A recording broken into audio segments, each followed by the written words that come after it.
My first impression of the Edwin Maudsley home was not a good one. "You're late," growled old Bill as he answered the door. "Should have been here half an hour ago." I checked my watch and protested I was actually a few minutes early.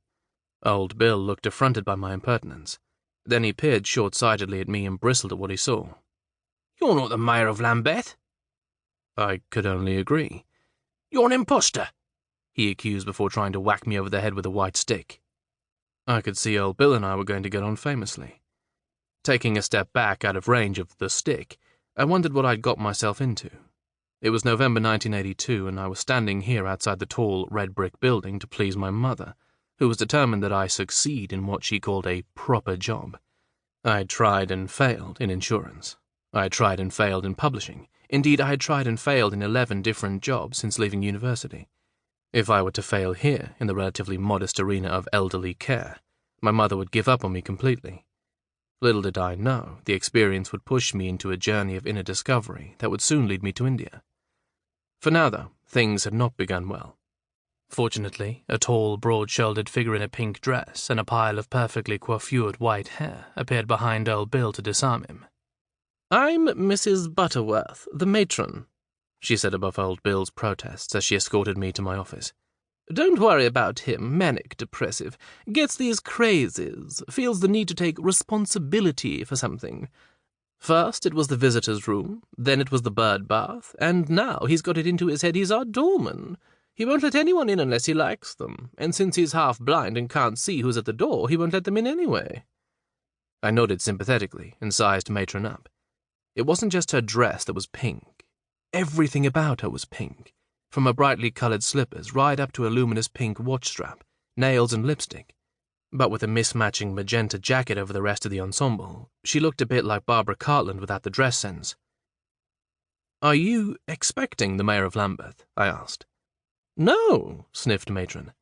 "Last time he visited, Bill mistook him for the man from the social and demanded his pocket money, so I doubt we'll be seeing him any time soon. Nevertheless, old Bill's hoping he'll come back with his Christmas bonus." The incumbent administrator, Mrs. Gregory, was waiting for me in the office. A bubbly little dumpling with a large bosom and an enormous mop of grey hair, she closed the door behind me and said, "I see you've met that terrible woman." I was somewhat taken aback by this strange greeting. "You mean matron?" "Oh, I'm sorry, I'm not being very welcoming, am I? But I can't help it, I hate her." I settled into a spare chair, noticing as I did so that the office was surprisingly bare. Just a desk with a typewriter on it, a single filing cabinet, and a steel safe in the corner. "Well, she was very nice to me," I responded. "Is she really that bad?" Mrs. Gregory squeezed her generous hips into the other chair and started nodding at me fiercely. "Yes, she is. She's evil. We were supposed to organize a bric-a-brac sale together, but on the morning before the big day, she accosted me in the lift and said, 'I can't do it. I'm not doing it. It's too short notice. Why should we do it? We're not getting paid for it.' Then she swanned off, leaving me to do everything myself. To top it all, at the actual event she barged in, having had a rethink, and stopped the proceedings to give a speech in which she took all the credit for organizing it. I was fuming." "Not very collegiate," I said. "Did you have a word with her afterwards?" "You bet I did. 2 days later she knocked at my door smiling sweetly and said, 'I guess I lost it a bit back there. I'm sorry if I seemed rude.' Well, I wasn't having that. 'Do not ever speak to me again,' I said. 'To me you are dead,' and shut the door in her face." Over the next hour or two, with Mrs. Gregory chattering madly at my shoulder, I began learning my new job. It seemed I was to be clerical officer, administrator, typist, fundraiser, personal officer, committee secretary, and general dog's body all rolled into one.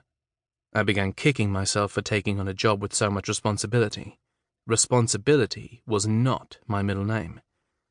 Then, just as abruptly as Mrs. Gregory had welcomed me, she left. "Right, that's it, I'm off," she said, struggling out of her seat and into her coat. Here are the keys. Anything else you need to know, just call me at home."